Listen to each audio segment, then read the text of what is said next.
Hey everybody, it's Father Larry here. This is my final Israel wrap-up video.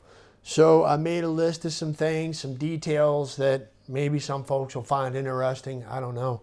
I just want to fill out the corners for you. First and foremost, let me just say that I'm so proud to be an American. And boy, when you're out of the country for an extended period of time, it really makes you appreciate your home. And I am an American. And I love the US of A. I lived in Rome for a year once, and I lived in Austria for a semester, and this is also a pretty significant period of time to be out of the country, and it always makes me appreciate my own country.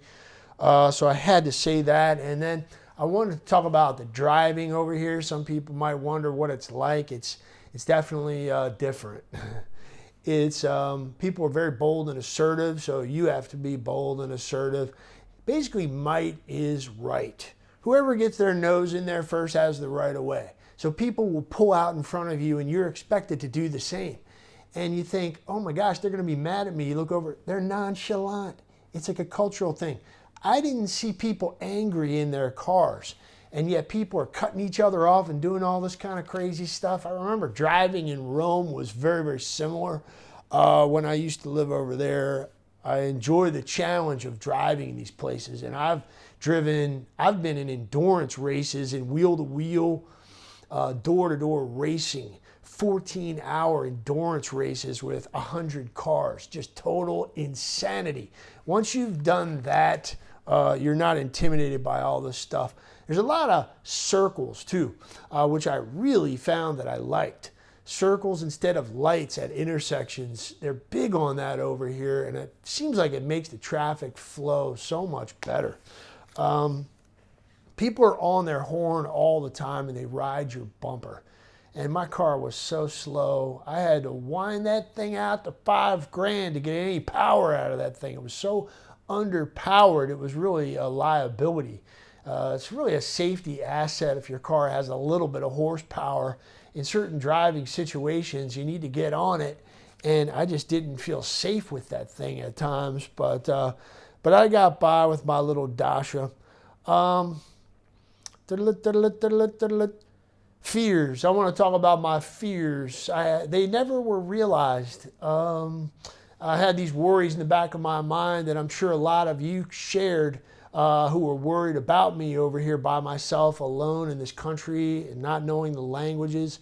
I know shukran means thank you in Arabic, and todas, thank you in Hebrew, and that's about the extent of it. But there's always somebody that speaks English around. For the most part, I was able to find somebody in most situations. But, what if I got sick? What if I got hurt? Had some health problem?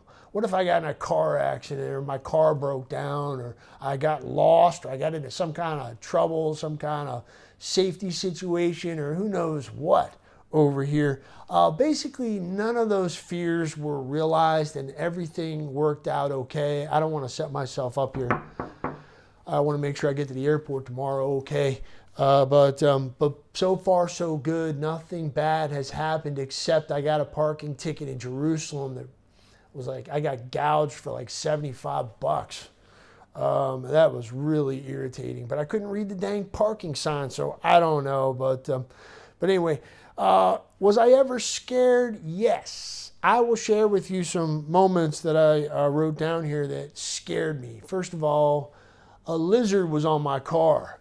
I didn't see it, and I opened the door, and it fell down my body, and it was about that big, and it scared the heck out of me. There's lizards all over the place here.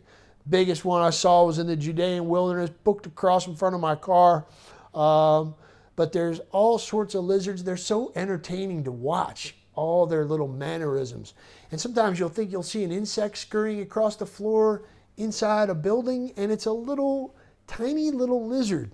It's pretty cool. So, but I was startled by that lizard, and I got hit by a dust devil. So this little whirlwind thing, like a little mini tornado in the Jordan River Valley, hit me broadside in my car and scared the heck out of me for a second. I didn't know what was going on, if you've ever had that happen. And then I was further down past the Dead Sea in this like wilderness area, just cruising along, and all of a sudden I was enveloped with this sound all around me that was deafening, and I couldn't tell where it was coming from. And for a second, my mind was racing. What the heck is happening? And then I saw these two fighter jets had come up behind me. I never heard them coming. And I didn't see them at first, so for a couple seconds, my mind was racing, trying to comprehend the situation. But that's what it was, and it scared me. Now, one final thing. I couldn't resist going into this one cave, okay? I was in Mount Tabor, and I was around behind the monastery, the backside where no one goes, and I found this hole with the stairs going down, and I went down in there.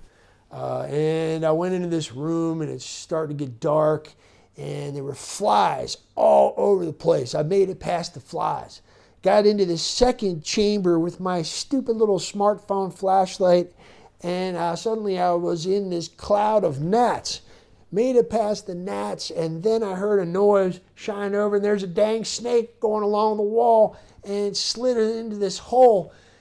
Between the flies, the snake, and the gnats, I booked it out of there, and I must say that Indiana Jones, I'm not. So, being alone over here hasn't been a problem. Some people probably wonder, how's he going to survive a whole month by himself?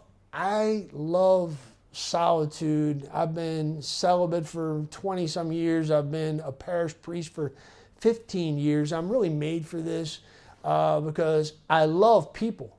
And I'm outgoing. I met so many people over here. I love going. I'll go up to anybody and start talking to them. So I talk to a zillion people, and I love people, but I also am totally comfortable and enjoy being by myself. As a matter of fact, I relish it sometimes. So I never felt lonely over here. I mean, I miss y'all, and my cat Francis, but for the most part, no, I enjoy myself immensely.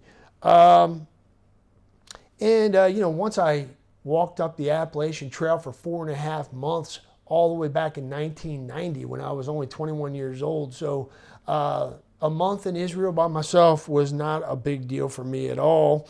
The biggest satisfaction, fulfillment, gratification, fruit of this whole pilgrimage experience has been teaching the faith in these holy, sacred places. That felt so good, and then to be able to share it with other people. So I don't know, I hope you experienced it the same way I did, this recapitulation, reappropriation of my faith. I feel so much more anchored in my faith, having just soaked in the Holy Land for a month in these places.